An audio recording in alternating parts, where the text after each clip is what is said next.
जय हिंद दोस्तों, आप सभी का स्वागत है स्टडी कैपिटल के इस वीडियो में। आज हम लोग पढ़ रहे हैं जो प्रैक्टिकल सीरीज ज्योग्राफी की, उस पर हम लोग एक नया टॉपिक लेके आए हैं जो देखेंगे मैप रिप्रेजेंटेशन के बारे में, अलग अलग मेथड्स जो यूज़ होते हैं।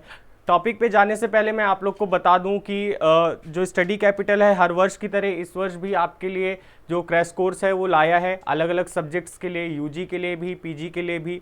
मैं एमए और एमएससी ज्योग्राफी जो है आपके साथ जुड़ता हूँ उस, और एमएमएससी ज्योग्राफी पढ़ाता हूँ आपको। और भी सब्जेक्ट्स के लिए आप विजिट कर सकते हैं स्टडी कैपिटल के यूट्यूब चैनल पे और कांटेक्ट कर सकते हैं। बेटर है कि आप सही समय पे, और क्योंकि अब बहुत कम टाइम है तो जल्द ही जुड़ें और हमारे लाइव सेशंस को ज्वाइन करें। जो भी टेस्ट सीरीज़ हैं, टेस्ट सीरीज़ को अपना अटेम्प्ट करें, टेस्ट जो वीकली टेस्ट होते हैं उन्हें सॉल्व करें। तो ये सारी चीज़ें हैं, आप कॉन्टेक्ट्स पे कॉन्टेक्ट कर सकते हैं और सारे अपने डाउट्स को या जो भी इंफॉर्मेशन चाहिए वो आपको क्रैश कोर्स के बारे में वहाँ से मिल जाएगी। तो आज प्रैक्टिकल के इस सेशन में हम लोग बात करेंगे आपको methods and instruments for collection of weather data, जो मैंने आपको पढ़ाया है क्लास में। उसके बाद जो हम देखेंगे वो आपका है mapping techniques of population, social, economic and cultural data. आपके अलग अलग तरीके के मेथड्स होते हैं मैप को रिप्रेजेंट करने के लिए, अपने ऑब्जेक्टिव्स के हिसाब से जो हम डेटा प्रेजेंट कर रहे हैं उस चीज़ को देखते हुए हम अपना एक मैप डिज़ाइन या मैप जो मेथड है वो सेलेक्ट करते हैं और फिर चीज़ों को रिप्रेजेंट करते हैं।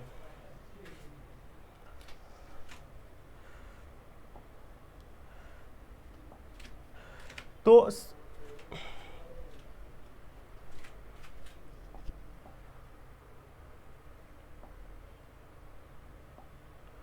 ओके, सो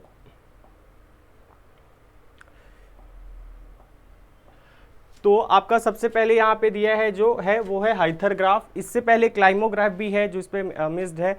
ठीक है, क्लाइमोग्राफ जो अगर आप बात करें यहाँ पे तो देख सकते हैं कुछ इस तरीके का जो 12 साइडेड ग्राफ बनता है जिसको ग्रिफिथ टेलर ने के द्वारा दिया गया है क्लाइमोग्राफ, जो किसी भी लोकेशन या रीजन की हम बात करें तो जो 12 महीने के पूरा जो भी क्लाइमेटिक कंडीशन है, जो क्लाइमेट है उसको दिखाता है, जिसे हम 12 साइडेड ग्राफ भी कहते हैं। यहाँ पे कुछ पॉइंट्स लिखे हुए हैं, इस तरीके का आपका ग्राफ बनता है जो कि हम टेम्परेचर, जो वेट बल्ब टेम्परेचर है और आपका जो रिलेटिव ह्यूमिडिटी है उसके बीच में हम अपन जो है प्लॉट करते हैं, डेटा प्लॉट किया जाता है वेट बल्ब टेम्परेचर और आपका रिलेटिव ह्यूमिडिटी के बीच में, वो आपका क्लाइमोग्राफ कहलाता है जिसको ग्रिफिथ टेलर ने दिया है। इसमें 4 साइड्स हैं जो आपको ध्यान रखना है। पहला है आपका कीन, फिर रॉ, मगी और स्कॉर्चिंग। ये 4 कंडीशंस हैं जो आपसे पूछी जाती हैं। कीन क्या होता है, जैसे आप यहाँ पे देख सकते हैं, अगर बात करूं मैं तो यहाँ पे आप देखेंगे जो टेम्परेचर है, यहाँ पे टेम्परेचर और रिलेटिव ह्यूमिडिटी दोनों ही कम होती हैं। तो जब आपका रिलेटिव ह्यूमिडिटी और जो आपका टेम्परेचर है वो दोनों ही अगर आप इससे कम होती हैं तो उसे हम कीन कहते हैं। वहीं पे अगर जो रॉ है उसमें टेम्परेचर जो है वो आपका 4 डिग्री सेल्सियस से कम और 70 डिग्री से ज़्यादा RH अगर होगा तो वो आपका कहलाएगा रॉ कंडीशन कहलाती है। जबकि मगी की बात करें तो इसमें टेम्परेचर और रिलेटिव ह्यूमिडिटी दोनों ही ज़्यादा होती हैं। यहाँ पे आप देख सकते हैं टेम्परेचर और रिलेटिव ह्यूमिडिटी दोनों ही आपकी ज़्यादा हैं, वो आपकी मगी कंडीशन कहलाती है। जबकि स्कॉर्चिंग की बात करें तो इसमें आपका जो टेम्परेचर है वो ज़्यादा है पर रिलेटिव ह्यूमिडिटी कम है, जो आपकी ड्राई यानी शुष्क या अर्ध शुष्क प्रदेश की जो स्थिति होती है वो आपका स्कॉर्चिंग कहलाता है। तो ये चीज़ें हैं, आप क्लास में जुड़ेंगे तो आपको बताऊँगा। इसमें 1-2 स्लाइड्स मिस है। ठीक, इसके बाद अगर बात करें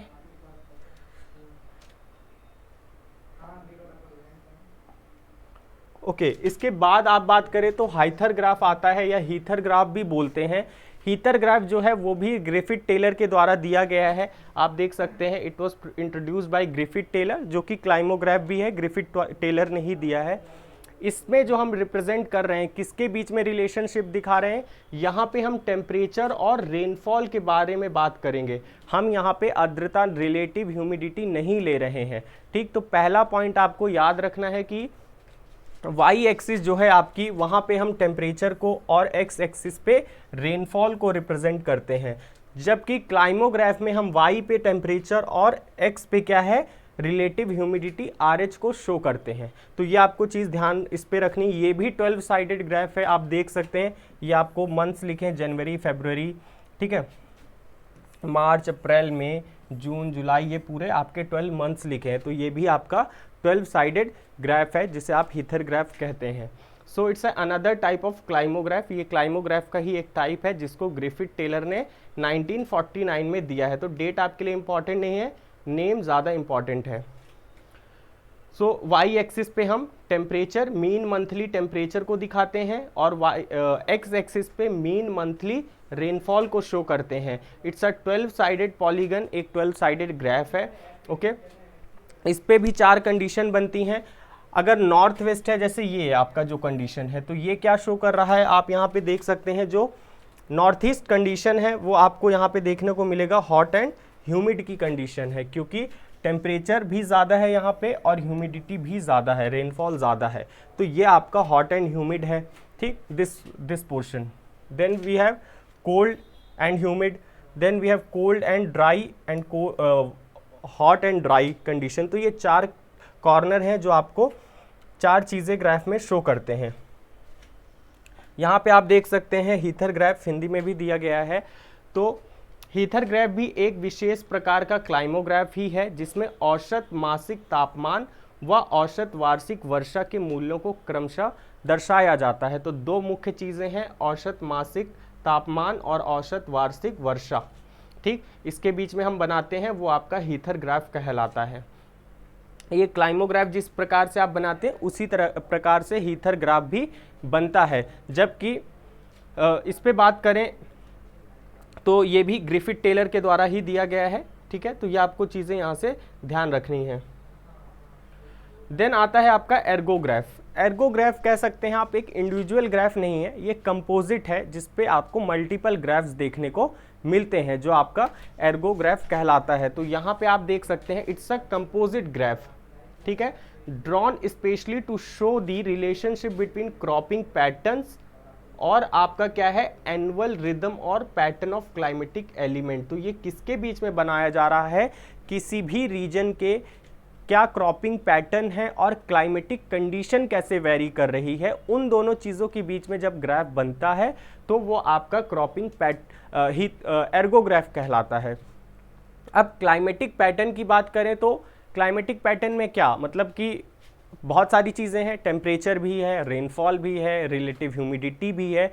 तो हम काफ़ी सारी चीज़ों को शो करते हैं, इसलिए वो कंपोजिट ग्राफ है, ठीक। जैसे यहाँ पे आप देख पाएंगे, जो पहला ग्राफ है ये टेम्परेचर को शो कर रहा है एक लाइन से, लेट्स से ये टेम्परेचर को शो कर रहा है, और ये आपको RH रिलेटिव ह्यूमिडिटी को हमने सेकेंडरी एक्सिस पे शो किया है, ठीक। वहीं पे दूसरे ग्राफ में हमने रेनफॉल को शो कर दिया, ठीक। और नीचे आपका जो ग्राफ है ये आपको क्रॉप्स को शो कर रहा है, ठीक है, क्रॉप्स के कल्टीवेशन या क्रॉपिंग पैटर्न को शो कर रहा है। तो इस तरीके का जो ग्राफ बनता है, ये पूरा एक ही ग्राफ है, ठीक। ये तीनों जो बने हुए हैं ये आपके एक ही ग्राफ में आते हैं, ठीक। ये आपका एर्गोग्राफ कहलाता है, ठीक है। तो ये आपको ध्यान रखना है, इंपॉर्टेंट है कि ये क्रॉपिंग पैटर्न और आपका पैटर्न ऑफ क्लाइमेटिक एलिमेंट्स के बीच में दिखाया जाता है। ओके, तो रेनफॉल को हमने जैसे शो किया वर्टिकल बार डायग्राम से, यहाँ पे आप देख सकते हैं ये वर्टिकल बार डायग्राम से, टेम्परेचर को लाइन ग्राफ से दिखा दिया। तो ये सारी चीज़ें जो आपको एर्गोग्राफ में ध्यान देना है, ठीक है। यहाँ पे आप देख सकते हैं किस तरीके से चीज़ें बनाई हैं। ये आपको इन्होंने आपको टेम्परेचर शो कर दिया, ठीक है, यहाँ पे रेनफॉल शो कर दिया, ठीक। ये मैक्सिमम टेम्परेचर है, मिनिमम टेम्परेचर है, और ये फिर क्रॉप परसेंटेज ग्रोन एरिया है। ओके, तो इस तरीके से आपका ये बनता है।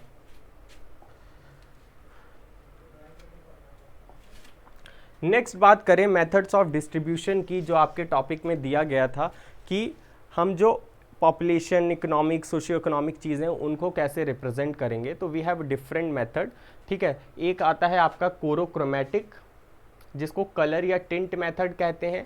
कोरो स्केमेटिक मेथड, जिसको सिंबल मेथड भी कहा जाता है, isopleth, choropleth, dot, diagrammatic method, ठीक है, जिसमें bar, diagram, line, sphere, circle, block, बहुत सारी चीज़ें हैं।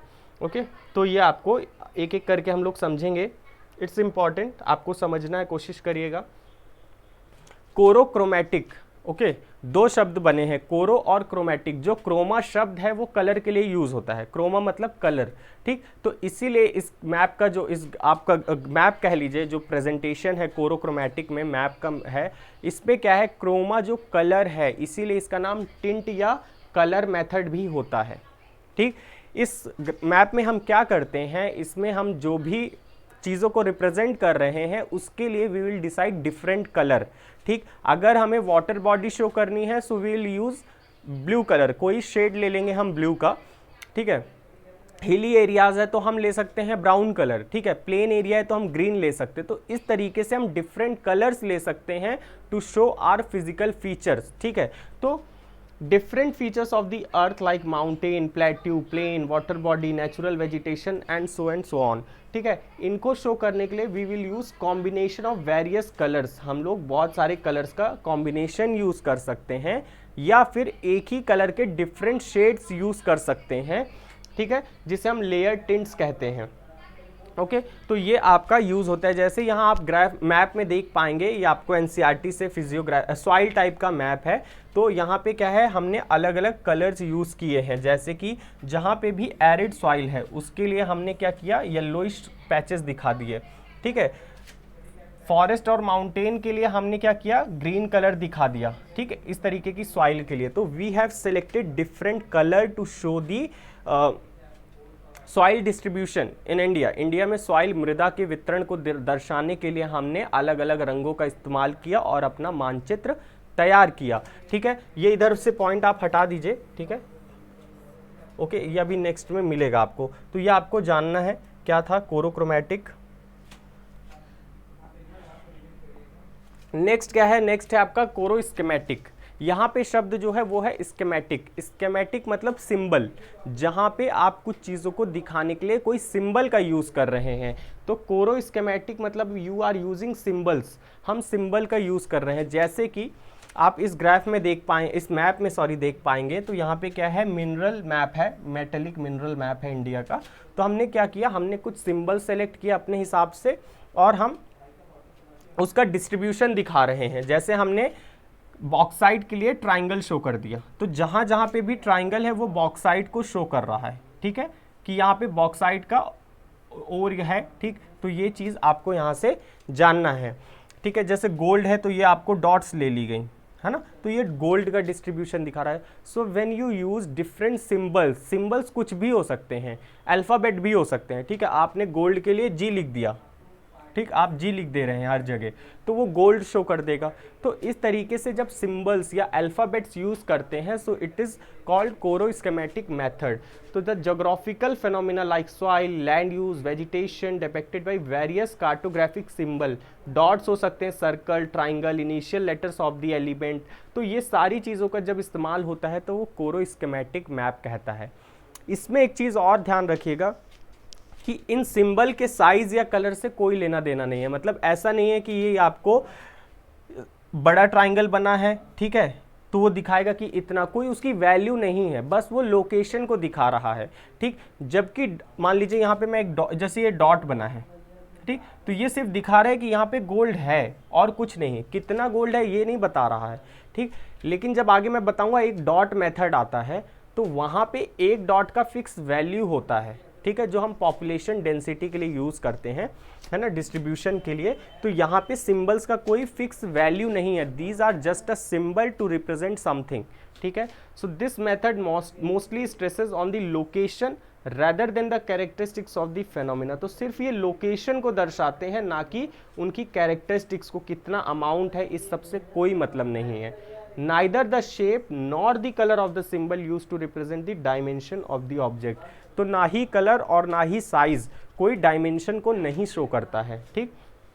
तो ये है आपका इस मैप का एक प्लस पॉइंट, ये है कि हम एक साथ बहुत सारी चीज़ें रिप्रेजेंट कर सकते हैं। ठीक है, आपको ये नहीं कि बॉक्साइट के लिए अलग मैप बना रहे हैं, गोल्ड के लिए अलग बना रहे हैं, इसमें आप चाहें तो और सारी चीज़ें ला सकते हैं। ठीक है, तो बहुत सारी चीज़ें शो की जा सकती हैं एक ही मैप में, तो ये इसका एक प्लस पॉइंट है। ठीक, नेक्स्ट जो मैप है वो है आपका आइसोप्लेथ मैप। अब नाम ही आइसो मतलब इक्वल, तो आइसोप्लेथ मैप क्या होते हैं, when we used a line, अब कह सकते हैं कि हम लाइन सामान्य चीज़ों को टच करने वाली लाइन जो कह सकते हैं। So data are represented on some maps by lines each of which is inconsistent stream. ठीक है, तो इसमें जैसे ये आपको देखने को मिल रहा है, ये क्या है, आइसो बार है। ठीक है, यहाँ पे हम क्या कर रहे हैं, हमने लाइन शो कर दी। ठीक, ये हम दिखा रहे हैं कि 1000 मिली बार का प्रेशर है, 990 का प्रेशर है, तो हम क्या है यहाँ पे हम लाइंस यूज़ कर रहे हैं। ठीक है, जिसमें जैसे आपके आइसो बार हो सकता है, आइसो हाइट, आइसोथर्म, आइसोनेफ। ठीक है, बहुत सारे चीज़ें हैं, तो जो इक्वल वैल्यूज़ को ऐड करती हैं, पॉइंट कनेक्ट करती हैं विद इक्वल डिस्ट्रीब्यूशन। ठीक है, इंटरवल इक्वल है, 10-10 या 1-1 का इंटरवल है ना, ये आप यहाँ से देख सकते हैं। ठीक है, तो some distribution is generally called as isopleth. तो जब हम ये आइसो लाइंस को रिप्रेजेंट करते हैं मैप में, तो वो आपका आइसोप्लेथ मैप कहलाता है। ओके, सो दस a line on a map joining points having the same amount of rainfall. तो जैसे सेम अमाउंट वाली रेनफॉल अगर लाइन है तो वो हम उसे कह देंगे आइसो हाइट, है ना। तो ये आपको यहाँ से जानना है। ठीक, सामान्य रेखा वाला सामान्य रेखा मानचित्र, तो वही लिखा है कि किस तरीके से चीज़ें हम दर्शाते हैं। नेक्स्ट है कोरोप्लेथ मेथड। कोरोप्लेथ मेथड में क्या है, इस पे हम लोग क्या कर रहे हैं, इसको हम शेडिंग मेथड भी कहते हैं। ठीक, यहाँ पे दो चीज़ें नोट करिए, एक तो आपको एडमिनिस्ट्रेटिव बाउंड्री शो की जा रही हैं। ठीक है, ये आपको एडमिनिस्ट्रेटिव बाउंड्री शो की गई है ना। तो पहले तो यहाँ पे एक एडमिनिस्ट्रेटिव बाउंड्री ऐड की जा रही है, फिर ये डेंसिटी या इंटेंसिटी कह सकते हैं, घनत्व को दर्शाने के लिए दिखाया गया है। तो यहाँ पे क्या है, it is employed to represent the variations in the distribution of average value per unit area. मतलब कि औसत जो घनत्व जो है उसको दर्शाने के लिए किया जा रहा है with in the administrative division, मतलब प्रशासकीय जो सीमाएं हैं उनको भी दर्शाया जा रहा है। ठीक है, तो यहाँ पे हमारा जो मेन टर्म है वो है एडमिनिस्ट्रेटिव डिवीज़न, उसको ध्यान रखते हुए ही आपको क्या है, मेथड क्या है, डेटा को अप्लाई किया जा रहा है। ठीक है, तो यहाँ पे सबसे मेन जो टर्म है वो है एडमिनिस्ट्रेटिव डिवीजन्स, और ये डेंसिटी को दिखाने के लिए यूज़ होता है। So it's a system of depicting the variations with in the assistance of various shades और आउटलाइंस विच डिमॉन्स्ट्रेट वेरी लो, लो, मीडियम, हाई, वेरी हाई। तो यहाँ पे जैसे आप देख सकते हैं, जहाँ पे लाइट कलर है वो लेस देन 1000 की डेंसिटी है। जो डार्क पैचेस हैं, जैसे यहाँ पे उत्तर प्रदेश, बिहार, वेस्ट बंगाल में देखेंगे, ये डार्क पैचेस है, यहाँ पे डेंसिटी मोर देन 1000।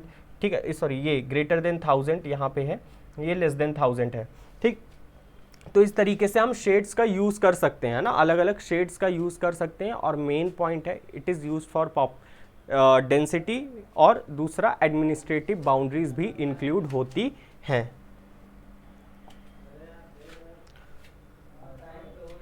ओके, तो ये है आपका वर्णमात्री मानचित्र। तो इसमें आप देख सकते हैं, यहाँ पे लिखा है कि विभिन्न प्रशासकीय इकाइयों को दर्शाने वाले क्षेत्रों का एक मानचित्र। मेन शब्द है प्रशासनिक इकाइयाँ, और इनके अनुसार अनुकूल सांख्यिकीय आंकड़ा, मतलब जो आपका डेटा है एडमिनिस्ट्रेटिव बाउंड्रीज के अकॉर्डिंग लाया जाता है।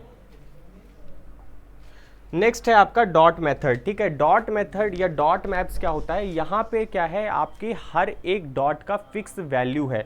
अगर इस मैप में कहीं पे एक डॉट बनी हुई है, जैसे ये एक डॉट बनी हुई है लेट से, ठीक है, इस एक डॉट का फिक्स वैल्यू है, जैसे यहाँ लिखा है 1 डॉट इज इक्वल्स टू क्या है आपका 2 लाख। ठीक है, 2 लाख को दर्शा रहा है ना। तो एक डॉट जहाँ पे भी बनी है वो दिखा रहा है कि 2 लाख लोग हैं उस एरिया पे। ठीक, जैसे आप यहाँ पे देखेंगे थोड़ा सा डार्क पैच है, ठीक है, इस तुलना इधर के एरिया के कंपैरिजन में, तो ये दिखा रहा है ये गंगा वाला बेसिन है, गंगा रीजन है, इसलिए यहाँ पॉपुलेशन ज़्यादा है ना। जैसे यहाँ केरला में, साउथ केरला में पॉपुलेशन ज़्यादा है, जम्मू में बहुत कम डॉट्स हैं, मतलब बहुत कम पॉपुलेशन है। तो हम अपने डेटा को देखते हुए कितना ज़्यादा वेरिएशन है उसको ध्यान में रखते हुए एक डॉट्स का साइज़ फिक्स करते हैं और उस साइज़ का एक फिक्स वैल्यू होता है, ठीक है, तो उसको हम दिखाते हैं, है ना। तो ये चीज़ है, जैसे यूपी की पॉपुलेशन जो 22-23 करोड़ की जनसंख्या है, तो मान लो हमने 20 डॉट बनाई और हमने बोला कि एक डॉट 1 करोड़ को दिखा रही है, यानी हम 22 से 23 डॉट बना देंगे, तो उस तरीके से हर एक डॉट का फिक्स वैल्यू होता है। So it is use to visualise distribution and densities of a big number of discrete distributed single object. तो कोरोप्लेथ में क्या है, हमें ये नहीं समझ में आ रहा है कि महाराष्ट्र के किस डिस्ट्रिक्ट में या किस रीजन में ज़्यादा पॉपुलेशन है, डिस्ट्रीब्यूशन कैसा है, ठीक है, तो उस चीज़ को समझने के लिए हमने ये डॉट मेथड यूज़ किया है। अब इसमें भी दो तरीके की चीज़ें हैं, ओके।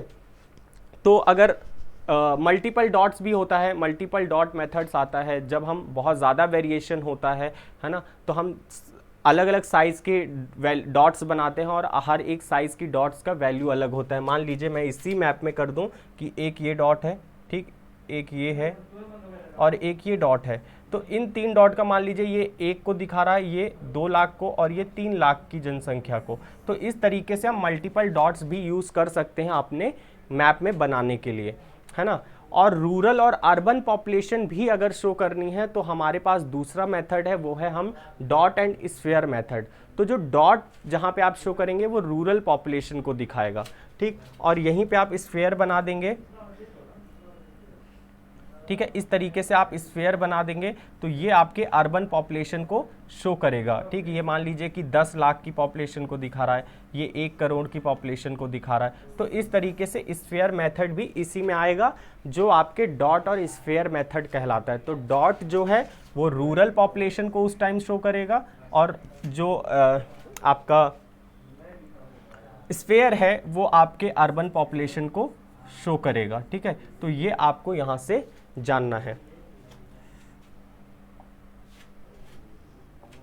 ठीक है। तो यहाँ पे आपको ये बिंदुकित मानचित्र की बात की गई है, वही जो डॉट मेथड है। बिंदुकित मानचित्र तत्वों जैसे जनसंख्या, जानवर, फसल के प्रकार आदि के वितरण को प्रदर्शन या दर्शाने के लिए बनाए जाते हैं।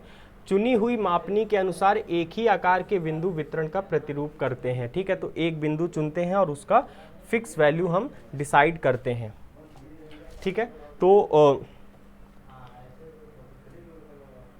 ठीक है, so that's all in this session, will meet in the next video hopefully.